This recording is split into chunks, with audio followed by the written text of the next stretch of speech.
हमारे पीछे आप एक तस्वीर देख पा रहे हैं। ये मिर्जापुर जनपद के जरगो डैम का है, जिस जरगो डैम से लगभग सैकड़ों गांव की भूमि सिंचित होती है सिंचाई को लेकर के।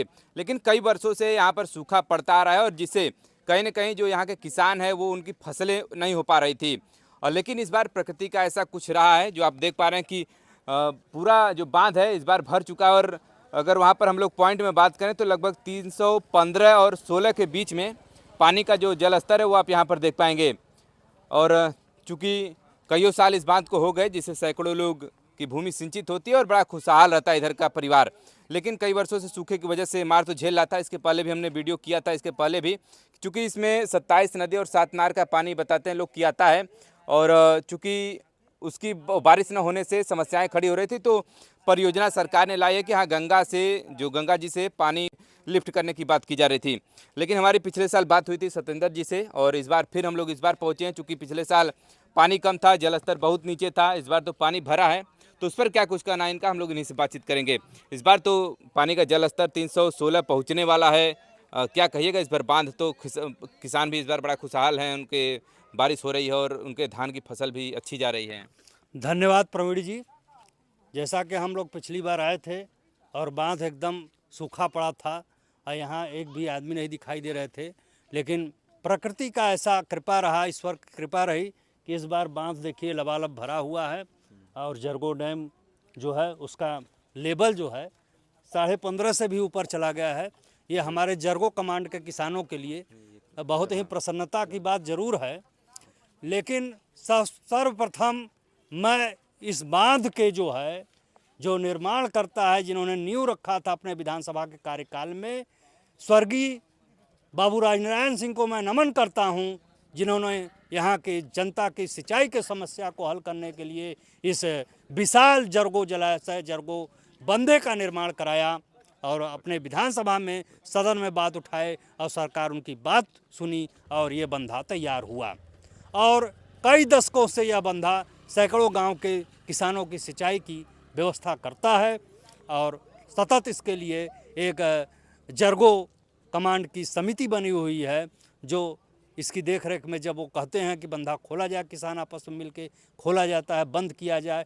लेकिन एक समस्या यहाँ और है कि यहाँ मत्स्य पालन के लिए, जैसा कि मैं सुना हूँ, भाई प्रमाणिक रूप से तो मैं नहीं कह सकता, अधिकारियों से भी मैं सुना हूँ कि यहाँ करोड़ों रुपए का ठेका होता है और वो पैसा कहाँ जाता है, इसका खुलासा होना चाहिए। ये जरगो जो माइनर है, बहा है और ये बड़ी नहर जो गई है, इसकी सफाई प्रतिवर्ष अप्रैल और मई में लगातार होती थी, होनी भी चाहिए, लेकिन अब नहीं हो पा रहा है।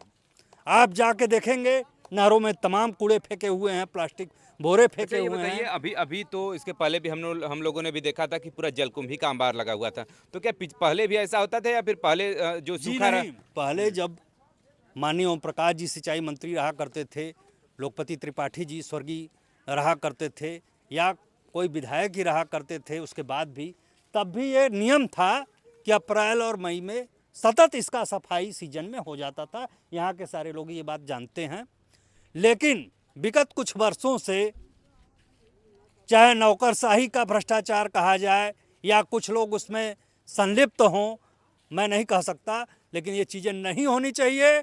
और एक चीज़ मैं और सुना था कि कुछ लोगों का कहना है कि पानी ज़्यादा भर गया है और इसको नीचे करके 8 पर कर दिया जाएगा। यह जरगो कमांड की जनता या जरगो जो डैम से संबंधित जो किसान हैं इसको बर्दाश्त नहीं करेंगे।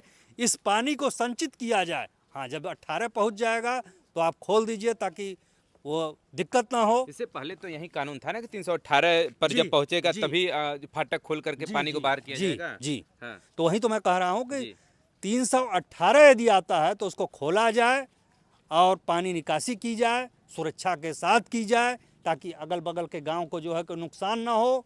और कुछ जगह बंधे की रिपेयरिंग में भी कमी पाई गई है, जैसा कि अभी एक सज्जन बता रहे थे, उसको देखा जाएगा। अगल बगल उनका गांव है और जो भी घेराव किया गया है वो दरक रहा है, तो जरा सा भी पानी लीकेज हुआ तो उस गांव पर बुरा प्रभाव पड़ेगा। तो मैं अधिशासी अभियंता महोदय जो जरगो प्रखंड के हैं, मैं उनसे कहता हूं निवेदन करता हूं, मांग करता हूं कि आकर के उसको देखें, उस व्यक्ति से मिलें और जहां ये सही पाया जाए तो उसको दुरुस्त कराएं।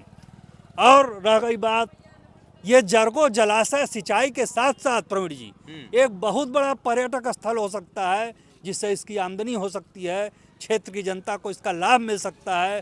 तो मैं माननीय विधायक मढ़ियान, चुनार और अपने सांसद महोदया से यह कहता हूं कि यहाँ और भी एक पार्क कर दिया जाए।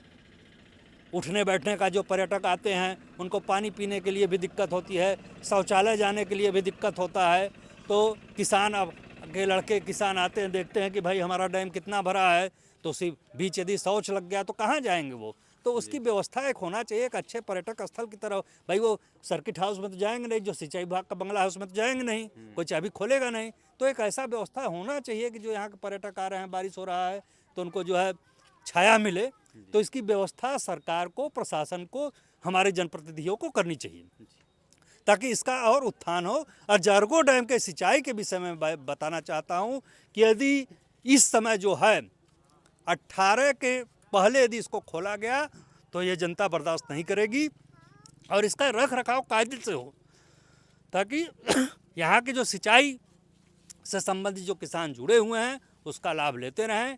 और प्रत्येक वर्ष, इस साल तो बीत गया, अरे अल्लाहाट शर्मा मोड़ पर आप देखे रहे होंगे कि जो वहाँ रीवा माइनर टेल तक जो पानी जाता है मुगल सराय राजबहा में, कितने जो है जलकुंभियाँ थीं।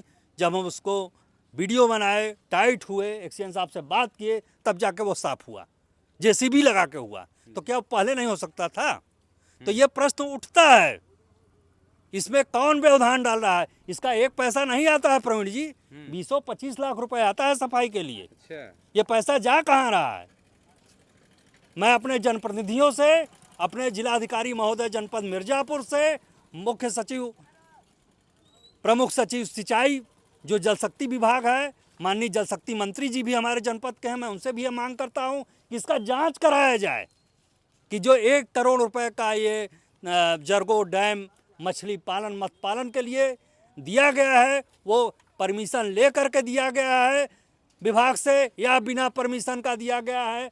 ये जो माइनर और नहर की सफाई के लिए पैसा आता है, उसका पैसा कितना आवंटित हुआ 5 साल में और कितनी सफाई हुई, इसकी जांच कराई जाए और दोषियों को बख्शा न जाए, उसकी सजा दिया जाए।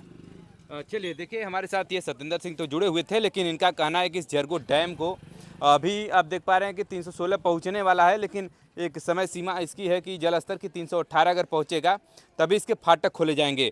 लेकिन अभी जैसा इनको सुनने में आ रहा था कि 308 मतलब इसको जलस्तर को कम करके 308 करने का प्रयास है, जैसा इनका कहना है। लेकिन अगर इनका कहना है कि अगर ऐसा होता है 318 के पहले अगर खुलता है तो इसके लिए आंदोलन के लिए तैयार हैं। लेकिन इस जरगो डैम को लेकर के एक और बात है कि यहाँ पर पर्यटन स्थल को लेकर के कि यहाँ पर ऐसे नॉर्मल तौर पर तो लोग आते ही हैं घूमने, टहलने, भोजन बनाने और ये सब चीज़ें करने, लेकिन यहाँ पर कुछ सुविधाएं मुहैया हो जाएं जो सरकारी स्तर पे हो, जैसे शौचालय हो गया या फिर कुछ ऐसे पार्क वगैरह बन जाएं, जिससे आगामी भविष्य में यहाँ पर इस चीज़ को और डेवलप किया जा सके, जहाँ से जो कि पर्यटक और भी मात्रा में यहाँ पर पहुँच सकें। क्योंकि 15 अगस्त पे भी आप आएंगे तो यहाँ से पूरे बांध के किनारे आगे जहाँ तक जाएंगे पहाड़ पर, तो लोग भोजन बनाते हुए यहाँ पर दिखाई देते हैं। लोग परिवार को लेकर, अपने लेकर के लोग यहाँ पर घूमने आते हैं इस तरह के। लेकिन अब इनकी भी कुछ मांगे उसको लेकर के, और फिलहाल इस बार तो किसान खुश हैं कि कम से कम इस बार डैम में पानी भर गया है और इसके बाद जो हम लोग की गेहूँ की फसल है, जो अभी धान की फसल है, वो अच्छे से सिंचित हो पाएगी। लगातार बारिश तो हो ही रहा है, लेकिन फिलहाल इस जरगो डैम को लेकर के आपका क्या कुछ कहना है, कमेंट करके जरूर बताइएगा।